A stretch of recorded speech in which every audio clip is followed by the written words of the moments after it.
Va ora in onda Liberamente, variazioni e scorribande con Giovanni Sallusti. Eccomi qua. Sono venuto a vedere lo strano effetto che fa la mia faccia nei vostri occhi e quanta gente ci sta. Buongiorno a tutti, bentornati a Liberamente, variazioni e scorribande qui su Radio Libertà. Allora la notizia di oggi non riguarda la politica, ma riguarda la commedia dell'arte, ovvero il campo largo, perché, come dire, quella è la categoria in cui incasellare l'attuale accozzaglia, diciamo, de sinistra e soprattutto l'ultima imprescindibile e lucidissima iniziativa del campo largo medesimo. Siamo infatti di fronte in questi minuti alla gazzata del campo largo. Sì, perché notizia proprio attuale che 4 parlamentari, europarlamentari appartenenti ai vari partiti di questa coalizione, diciamo, di estrema sinistra, dove ormai il confine tra PD, Fratoianni e 5 Stelle è assolutamente labile, un frullato di estrema sinistra. 4 dirigenti di questo frullato sono saliti o saliranno a breve a bordo della flotilla e quindi si arruoleranno con Greta Thunberg direzione Gaza per forzare il blocco militare di Israele e portare gli aiuti a Gaza, aiuti che quindi, al di là delle intenzioni di queste anime belle, ove mai arrivassero, verranno sequestrati / utilizzati dai gentiluomini di Hamas, perché questo è quello che succede sul terreno. Ma andiamo con ordine. L'annuncio trionfale ovviamente l'ha dato la portavoce della delegazione italiana del Global Movement to Gaza, che ha detto le seguenti vibranti parole: annuncio che con noi sulla flotilla partirà l'eurodeputata di AVS Benedetta Scuderi. Forse la conoscete perché è una delle esponenti più accese quando in TV c'è da sostenere il gretinismo ambientalista a oltranza, e 3 esponenti di altri 2 partiti: il deputato Arturo Scotto del PD, l'europarlamentare del PD Annalisa Corrado e, ultimo ma non ultimo, ci mancherebbe, il senatore del Movimento 5 Stelle Marco Croatti.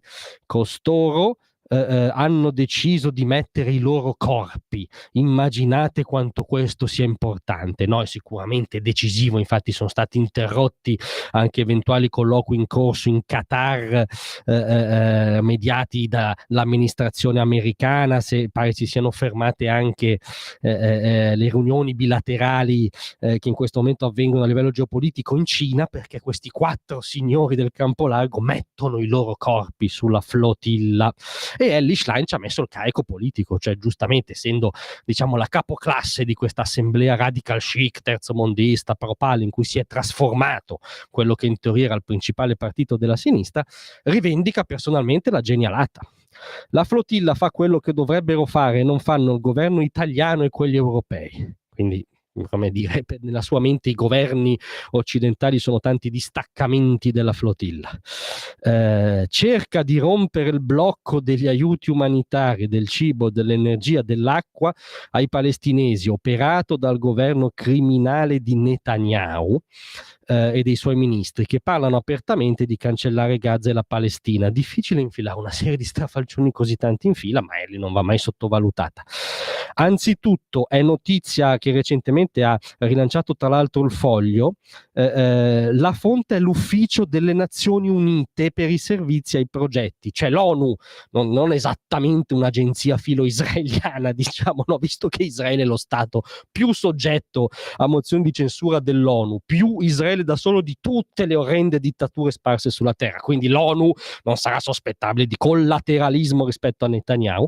Ebbene, questo ufficio dell'ONU recentemente ha rivelato che tra il 19 maggio e l'11 agosto scorso 3.167 camion carichi di aiuti umanitari hanno lasciato Israele per raggiungere Gaza. Di questi solo 351 su quasi 3.200 hanno raggiunto le destinazioni previste. Tutti gli altri sono stati intercettati e saccheggiati lungo le rotte. Da chi? Dai galantuomini di Hamas, dai tagliagole antisemiti che vogliono l'ebreo sempre morto, il civile palestinese sempre oppresso e sempre loro schiavo. Saccheggiano questi aiuti per o utilizzarli solo pro domo loro nei loro rendi-tunnel dove tengono degli ebrei in ostaggio in quanto ebrei, o rivendere alla popolazione taglieggiando la popolazione medesima. Questa è il dramma, la tragedia degli aiuti umanitari a Gaza, che sta sul conto di Hamas. Dopodiché nessuno vuole cancellare Gaza e la Palestina, si mettano d'accordo, cioè o il piano più volte dichiarato da Netanyahu è di non occupare Gaza, di darla nei suoi auspici una gestione araba che coinvolga molto gli stati arabi per farla rinascere. Questo forse è cancellare la Palestina di Hamas, forse il problema di questi è che cancellano la Palestina di Hamas, ma non bisogna cercare una logica, bisogna solo, come dire, assistere tra il divertito e lo sbigottito all'ennesima puntata della commedia del campo largo, la gazzata in fila dietro a Greta Thunberg. Grazie a tutti.